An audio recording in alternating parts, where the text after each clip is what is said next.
Hello, everybody. My name is Declan Corstania. I'm the Manager of Economic Development at the City of Terrace. And the project I'm going to talk about is the Shop Local Passport. It was a collaborative effort between a number of stakeholders in the community, as you can see here, and we'll get into that in a sec.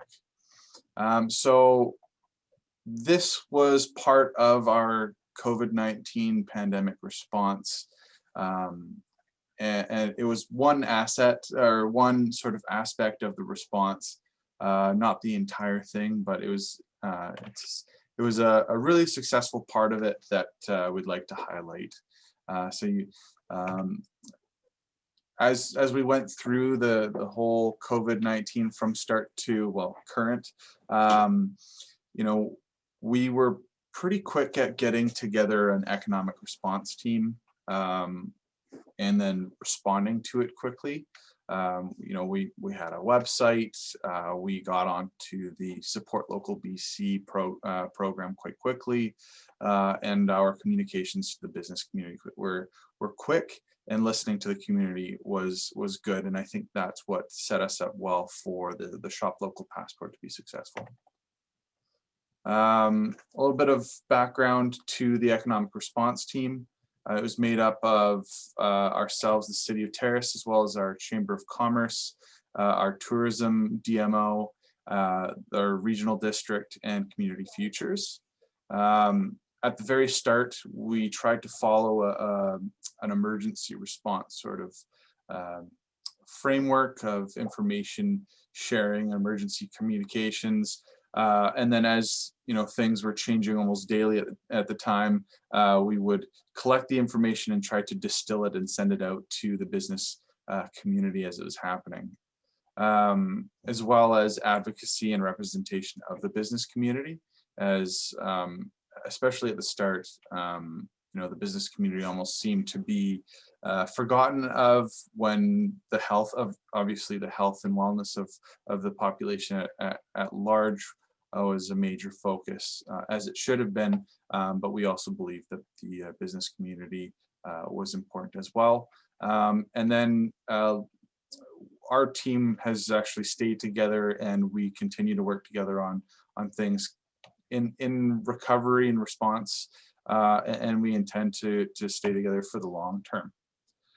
So sort of a little bit of more background to what led up to this program. We had done a survey at the very start of the pandemic to sort of get a feel for what the effects were and how people were doing. And then around summertime, we sent out a more detailed one with the support of summer students doing actual phone calls directly to businesses to alleviate that. One, a response bias of people being online, as well as an alleviation of the duty to go online and respond to the surveys. We got more detail. We got to double check on issues we had asked about beforehand, and got a little bit more information. So we got to see that marketing communications was still, it had been the main issue at the start and continued to be, in addition to things like staffing, WorkSafe BC, and health regulations, and still access to PPE and cleaning supplies.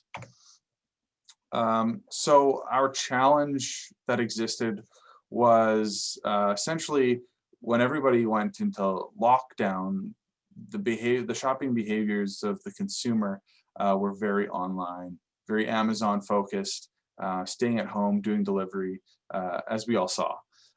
So we needed to fight against that and really incentivize the shopping of at our local businesses.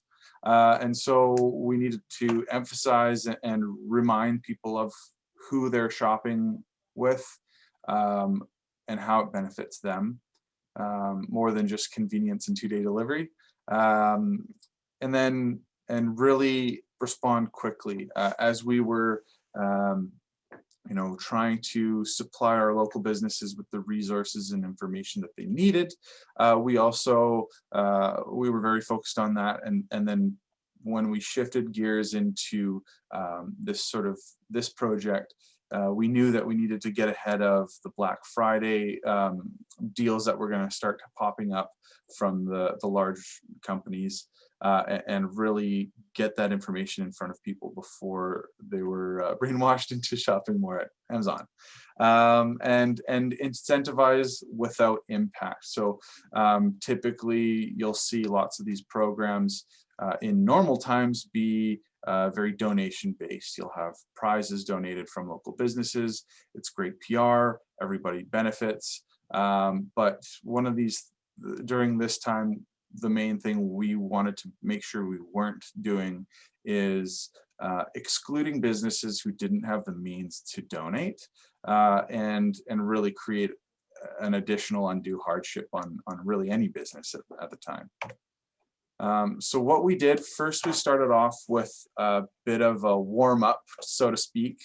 Plaid Friday is the sort of shopping local version of Black Friday, same day. I think it was November 27th this year. And so it was, Love Northern BC is a program supported by Northern Development Initiative Trust. They're big on this program. And so through our Love Terrace, which is a shop local program, we used our communications to get it out to people to talk about, you know, shopping small online, highlighting the Support Local BC program, and really any other sort of efforts businesses were taking, including things like one-on-one shopping sprees, doing it privately to deal with any sort of immunocompromised folks or any anxieties that they may have. And we used the community to really help boost it. So folks were wearing plaid, they were showing it off, businesses really took it on, and it got people talking about shopping local as opposed to at the multinationals. So we ran a social, digital, and traditional campaign around that. We had great response from it.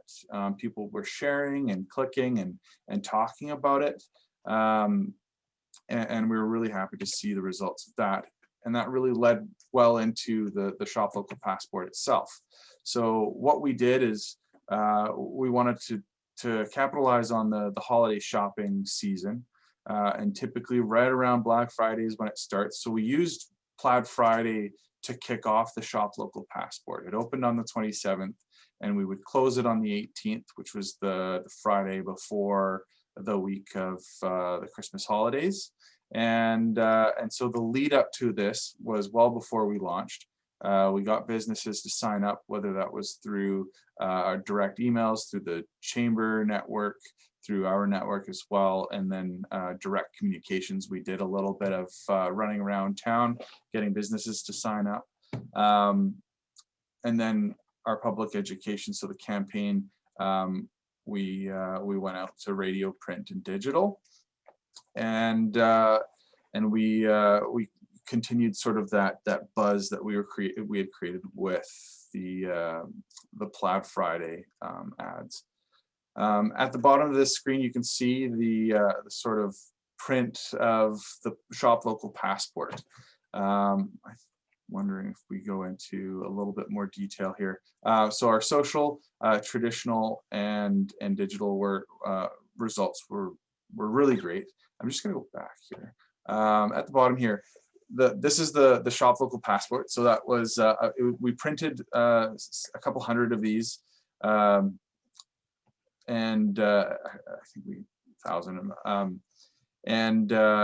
What this was it was sort of a play on how we weren't really able to travel at the time, so we could travel within our community and get our passports stamped locally. So participating businesses all had their own stamps or stickers, the way to sort of identify that somebody had shopped there.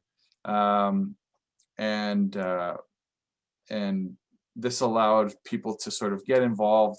It was a bit of a tactile thing, and people took their precautions during COVID to make sure that this sort of interaction was as safe as possible.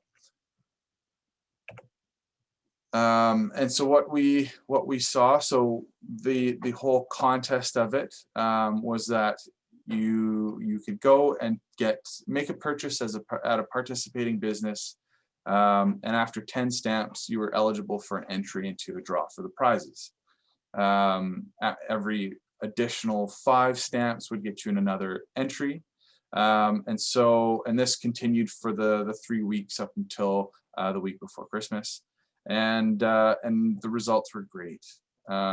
We had 60 participating businesses. We were able to give out 43 prizes of significant value. 140 entries were eligible. And so a great sort of, as a prize winner, you had a pretty good chance of winning, but we're really happy of how many people were actually entered, as well as, and through that, we estimated about a $330,000 economic impact from the entire consumer spend and our contribution, as well as the folks that may have gotten a few stamps but never weren't eligible, and that sort of thing. So great results. And then because of our sort of Love Terrace involvement at the city, we saw more signups on our program. I think we saw a 30% increase in the Love Terrace program participation year over year. And one of the things that we did after the program is we looked to our community, our business community that had participated, and we wanted to see sort of how they felt about it. Because despite the numbers that we can calculate, really it's how they feel supported, and the feedback was wonderful. You know, making the community feel like a community during a time of sort of separation, physical separation. I think that was, for me, it was a warm feeling to see, and the feedback was definitely that we were going to get a participation next year. So we're looking forward to making tweaks to improve the program and make it bigger and better for next year. And of course, this couldn't have been done without everybody who contributed throughout the year. So we had folks from all over the province that helped Terrace out, and we couldn't have done it without them. So we were really thankful for everybody who came together, including the community at large, really propping up their businesses. And we heard just anecdotally that there was more local shopping this year, noticeably, than previous years, which is quite considerable and a really good feeling for us. And so our team is built off that success, and we're continuing to work together to see what else we can do for our business community.